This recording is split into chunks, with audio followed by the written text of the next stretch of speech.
بسم اللہ الرحمن الرحیم. ناظرین، ہٹ سٹوری کے ساتھ میں شمشاد مانگٹ. ناظرین، آج ہم بات کریں گے کہ ہمارے سیاستدان اور ہماری ملٹری اسٹیبلشمنٹ کا کیا تعلق ہے. یقین مانیے، اگر دیکھا جائے تو ہمارے سیاستدانوں کا اللہ پہ بھروسہ کم ہے اور آرمی پہ زیادہ ہے. ویسے تو اگر آپ دیکھیں تو اس وقت ہماری ملٹری اسٹیبلشمنٹ جو ہے وہ پوری مسلم لیگ نون کا بوجھ اٹھائے ہوئے ہے. ایک تو پہلے 1988 اور 1990 میں اگر آپ دیکھیں تو ہماری ملٹری اسٹیبلشمنٹ کو صرف آئی جی آئی کا بوجھ اٹھانا پڑا تھا. اتنے مقدمات کا بوجھ نہیں اٹھانا پڑا تھا جیسے کہ میاں نواز شریف کے مقدمات کا بوجھ بھی ہے اور پھر میاں نواز شریف کو اقتدار میں بھی لانا ہے، یعنی یہ دوہرا بوجھ ہے. اور اس کے ساتھ ساتھ پھر میاں شہباز شریف کا بھی بوجھ ہے، یعنی دونوں بھائیوں کا بوجھ جو ہے وہ اس وقت سارے کا سارا ہماری ملٹری اسٹیبلشمنٹ کے کاندھوں پہ ہیں. پھر آگے چلیں تو دوسری طرف پیپلز پارٹی کے جناب آصف علی زرداری صاحب اور بلاول بھٹو جو ہے وہ بھی ہماری ملٹری اسٹیبلشمنٹ سے اپنا حصہ مانگ رہے ہیں. وہ نہ صرف سندھ چاہتے ہیں بلکہ وفاق میں بھی اپنا حصہ چاہتے ہیں. اور ذرا ایک قدم اور آگے بڑھ کے دیکھیں تو ہمارے مولانا فضل الرحمان صاحب جو ہے وہ اس وقت صدر پاکستان بننے کا خواب دیکھ رہے ہیں اور وہ چاہتے ہیں کہ وہ صدر پاکستان بنے. اور ویسے اگر دیکھا جائے تو تجربے کے لحاظ سے مولانا فضل الرحمان ہم پاکستان کے وہ واحد سیاسی رہنما ہیں جنہوں نے گارڈ آف آنر اور سلامی کا پہلے ذاتی طور پہ تجربہ کیا ہوا ہے، کیونکہ انہوں نے اپنی فورس رکھی ہوئی، اس سے گارڈ آف آنر بھی لیتے رہے، سلامی بھی رہتے رہے، اور اب وہ چاہتے ہیں کہ وہ پاک فوج کے سپریم کمانڈر بنے اور اس سے وہ سلامی لیں. اور ناظرین، چونکہ مولانا فضل الرحمان کا یہ ایک دیرینہ خواب ہے اور ان کو گارڈ آف آنر اور سلامی لینے کا وسیع تجربہ بھی ہے، لہٰذا وہ بھی اسٹیبلشمنٹ سے کافی دیر سے یہ مطالبہ کر رہے ہیں. اور جب پی ڈی ایم کی حکومت آئی تھی، رجیم چینج ہوا تھا، عمران خان کو ہٹایا گیا تھا، تو اس وقت بھی مولانا فضل الرحمان چاہتے تھے کہ انہیں صدر پاکستان بنایا جائے. لیکن اس وقت پی ڈی ایم کی جو جماعتیں ہیں ان کے پاس پارلیمنٹ میں اکثریت نہیں تھی، اسی لیے صدر علوی جو ہیں وہ ابھی تک چلے آ رہے ہیں اور مولانا فضل الرحمان کا خواب جو ہے اب تک ادھورا ہے. تو ناظرین، یہ تو میں نے آپ کو بتایا کہ یہ مرکزی جو لیڈران ہیں جو اس وقت اسٹیبلشمنٹ کے کندھوں پہ ہیں. اور اس کے ساتھ ساتھ اگر آپ دیکھیں تو چودھری شجاعت حسین اور اس کے جو بال بچے ہیں اور پھر طارق بشیر چیمہ، وہ بھی مسلم لیگ کاف کی کشتی میں سوار ہیں اور ان کی تمام امیدیں بھی ملٹری اسٹیبلشمنٹ سے ہی وابستہ ہیں. اور پھر تحریک انصاف کو توڑ کر جو تحریک استحکام پارٹی بنائی گئی پنجاب میں، وہاں پہ عبدالعلیم خان صاحب اور پھر جہانگیر ترین صاحب، وہ بھی ملٹری اسٹیبلشمنٹ کے کندھوں پہ ہیں. اگرچہ جناب جہانگیر ترین خان صاحب کا تو اتنا بوجھ نہیں ہے، وہ تو بہت کم وزن والے آدمی ہیں، لیکن عبدالعلیم خان تو کافی زیادہ وزن رکھتے ہیں اور وہ عمران خان کے دور حکومت میں وزارت اعلیٰ کے امیدوار بھی تھے. اور ان کو یہی عمران خان سے گلہ بھی تھا کہ انہوں نے عبدالعلیم خان کو وزیر اعلیٰ کیوں نہیں بنایا. تو پھر ذرا خیبر پختونخوا میں چلیں تو وہاں پہ پرویز خٹک صاحب جو ہیں کم وزن ہونے کے باوجود ملٹری اسٹیبلشمنٹ کو وہ شو کر رہے ہیں کہ ان کا بڑا وزن ہے، لہٰذا خیبر پختونخوا میں ان کو وزارت اعلیٰ کم از کم ملنی چاہیے. تو ناظرین، اگر یہ دیکھا جائے تو سیاسی جماعتوں کے ساتھ ساتھ مذہبی جماعتیں بھی ملٹری اسٹیبلشمنٹ کے کندھوں پہ ہی ہیں. تحریک لبیک والے جو ہیں وہ بھی امید سے ہیں کہ ملٹری اسٹیبلشمنٹ ہمیں بھی اپنا حصہ بقدر جسہ دے گی. پھر جماعت اسلامی تو سدا بہار جو ہے وہ ملٹری اسٹیبلشمنٹ کی پارٹی رہی ہے اور متعدد مواقع پہ انہوں نے ملٹری اسٹیبلشمنٹ کے کہنے پہ دھرنے بھی دیے ہیں، احتجاج بھی کیے ہیں اور کئی حکومتوں کو چلتا کیا ہے. اگرچہ آج تک جماعت اسلامی جو ہے وہ خود تو یعنی تنہا تو حکومت نہیں بنا پائی اور ہمیشہ اسے ملٹری اسٹیبلشمنٹ کے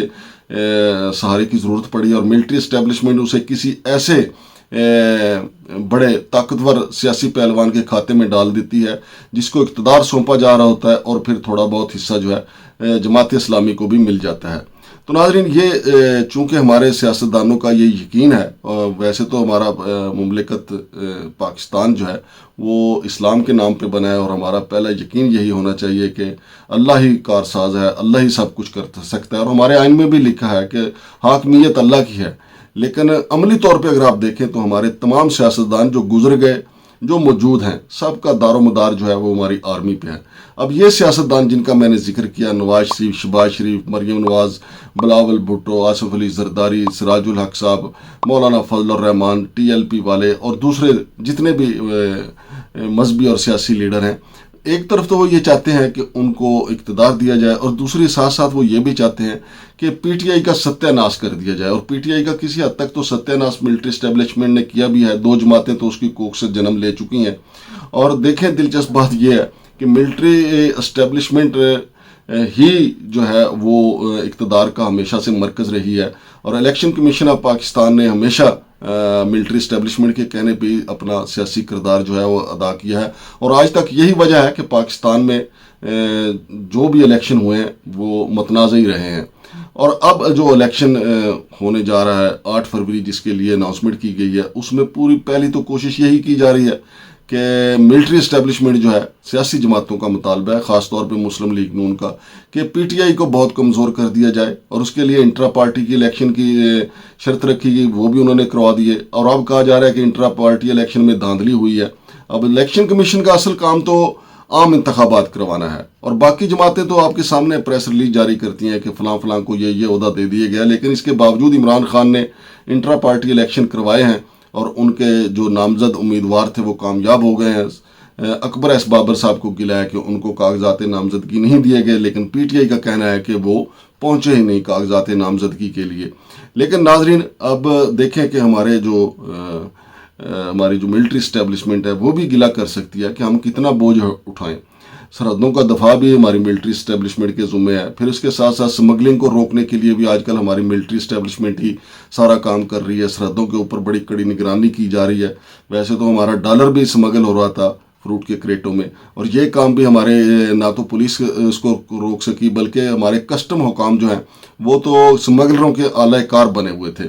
اب ایک طرف تو ہمارے یہی سیاستدان جو ہیں ملٹری اسٹیبلشمنٹ پہ تنقید کرتے ہیں کہ وہ سیاسی ہے، وہ سیاسی کردار ادا کرتی ہے، اس کو اپنے بیرکوں میں جانا چاہیے، اس کا کردار محدود ہونا چاہیے۔ لیکن اب اس وقت صرف پی ٹی آئی کے سوا باقی تمام سیاسی جماعتیں جو ہیں وہ ملٹری اسٹیبلشمنٹ کے سیاسی کردار پہ خوش ہیں، اور بلکہ ملٹری اسٹیبلشمنٹ سے یہ توقع کر رہی ہیں کہ ملٹری اسٹیبلشمنٹ ایک قدم اور آگے بڑھے، اور آگے بڑھ کے چوکے چھکے لگائے۔ اور ان کا مخالف واحد عمران خان ہے، چونکہ عمران خان اس وقت اس کا جو نعرہ ہے رول آف لا کا، تو رول آف لا اگر ہوگا تو یہ جتنی سیاسی جماعتیں اس وقت ملٹری اسٹیبلشمنٹ کی گود میں بیٹھی ہوئی ہیں تو ان کو اپنا مستقبل تاریک نظر آتا ہے۔ اس لیے یہ چاہتے ہیں کہ ملٹری اسٹیبلشمنٹ کی گود میں بیٹھ کے جس طرح بھٹو کو راستے سے ہٹایا گیا تھا، بالکل اسی طرح عمران خان کو بھی راستے سے ہٹا دیا جائے، یا ان کو نااہل کر دیا جائے، یا ان کو جو اتنی لمبی سزا سنا دی جائے کہ وہ باہر نہ آ سکیں۔ لیکن دوسری طرف اگر دیکھا جائے تو اگر یہ الیکشن ہوئے بھی 8 فروری کو، جس طریقے سے ہماری سیاسی جماعتیں ملٹری اسٹیبلشمنٹ کی گود میں بیٹھ کے اپنی خواہشات کو پورا کرنے کے لیے پوری جدوجہد کر رہی ہیں، مولانا فضل الرحمان صاحب صدر بننا چاہتے ہیں، نواز شریف وزیر اعظم بننا چاہتے ہیں، مریم بی بی ڈپٹی وزیر اعظم بننا چاہتی ہیں، بلاول بھٹو صاحب بھی چاہتے ہیں کہ وہ وزیر اعظم بنے، وہ کہ اگر مسلم لیگ نون ان کے ہاتھ نہ آئے تو کسی اور سیاسی پارٹی کے ساتھ وہ الحاق کر کے جو ہے وزارت عظمیٰ کی کرسی تک پہنچ جائے۔ لیکن ان کا آپس میں اپنے والد کے ساتھ بھی جھگڑا چل رہا ہے، ادھر مسلم لیگ نون میں بھی کافی لڑائیاں ہو رہی ہیں، اور پی ٹی آئی کے اندر بھی کافی گروپ جو ہیں وہ آپس میں نبرد آزما ہے۔ لیکن پی ٹی آئی کو اس وقت ریاستی جبر کا سامنا ہے، اور ان کے زیادہ تر لیڈر جو ہیں جو عمران خان کے ساتھ مخلص ہیں وہ ایک مقدمے میں رہا ہوتے ہیں، دوسرے میں ان کو گرفتار کر لیا جاتا ہے۔ اور اب کہا جا رہا ہے کہ تقریباً 150 سے زیادہ پی ٹی آئی کے مزید اراکین جو ہیں وہ گرفتار کر لیے جائیں گے۔ لیکن لمحہ فکریہ یہ ہے کہ اگر ہم نے یہ سارے کا سارا ملبہ جو ہے اپنی ہی ملٹری اسٹیبلشمنٹ پہ ڈال دیا، اور بعد میں مولانا فضل الرحمان صاحب کے ماضی کے بیانات دیکھ لیں، جناب نواز شریف صاحب کے دیکھ لیں، شہباز شریف صاحب کے دیکھ لیں، بلاول بھٹو صاحب کے دیکھ لیں، اور آصف علی زرداری صاحب کے بیانات کو دیکھ لیں، ایون سراج الحق صاحب کے بیانات کو دیکھ لیں، تو ماضی میں وہ مطالبہ کرتے رہے ہیں کہ ملٹری اسٹیبلشمنٹ کو بالکل غیر جانبدار ہونا چاہیے۔ لیکن اس وقت ان کا جو موقف ہے، اس وقت جو ان کی خواہش ہے کہ ملٹری اسٹیبلشمنٹ نہ صرف نواز شریف اینڈ کمپنی کے سارے مقدمات کو ختم کرے، بلکہ عمران خان پہ 200 مقدمات تو بنے ہوئے ہیں، اور ان کے جو ساتھی ہیں وہ بھی جیلوں میں چلے جائیں، اور ان کے جتنے ساتھی الیکشن جیت سکتے ہیں ان کو بھی جیلوں میں بھیجا جائے، ان کو سزائیں سنا دی جائیں، اور پی ٹی آئی کو بالکل باندھ کے رکھ دیا جائے، اور پھر جو باقی جماعتیں ہیں وہ الیکشن لڑیں۔ لیکن ایسے الیکشن کی پھر ساکھ کیا ہوگی؟ ویسے بھی کہا جاتا ہے یہ جو اقتدار کی دلہنیں ہیں، جو اقتدار کی ڈولی میں سوار ہونا چاہتی ہیں، جو اس دفعہ 5-6 اقتدار کی دلہنیں ہیں۔ مولانا فضل الرحمان بطور صدر اس ڈولی میں بیٹھنا چاہتے ہیں، نواز شریف بطور وزیر اعظم، شہباز شریف جو ہے وہ وہ ایک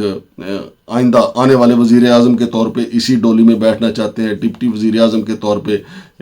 محترمہ مریم نواز بھی چاہتی ہیں کہ وہ بھی اس ڈولی میں سوار ہو جائیں. پھر بلاول زرداری، اور اگر اس ڈولی کے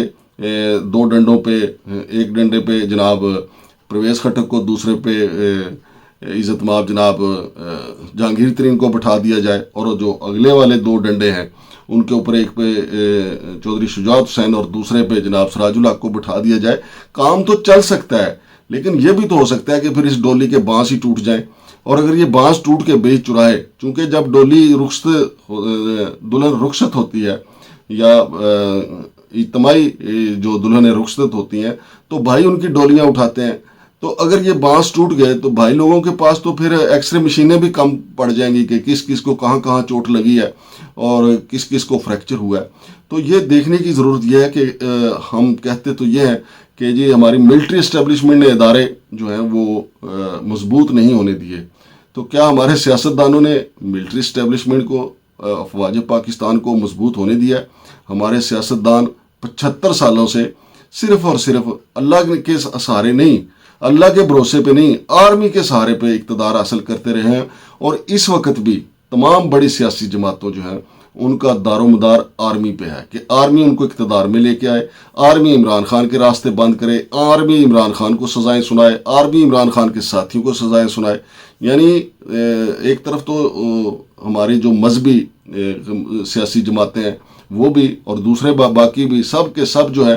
وہ کہتے ہیں کہ پاکستان کا مطلب کیا، لا الہ الا اللہ. لیکن اقتدار کی بھیک جو ہے وہ گیٹ نمبر 4 سے مانگتے ہیں. اس وقت بھی اقتدار کے بکاریوں کی ایک لائن گیٹ نمبر 4 کے باہر لگی ہوئی ہے. تو آرمی کو تو ہم خود کمزور کر رہے ہیں، ان کے اصل کاموں سے ہٹا کے ہم ان کو کہہ رہے ہیں کہ جناب آئیں سیاسی رول پلے کریں. لیکن جب ہم دیکھتے ہیں کہ وہ یہی کردار آرمی کا کسی دوسرے کے لیے ہوتا ہے تو پھر ہم کہتے ہیں کہ آرمی بیرکوں میں واپس چلی جائے. تو یہ ہے ہمارا دورہ معیار، یہ ہے ہماری منافقت، اور یہ ہے ہمارا اللہ پہ یقین، اور یہ ہے ہمارا آرمی پہ بھروسہ. شمشاد مانگٹ کو اجازت دیجیے. اللہ حافظ.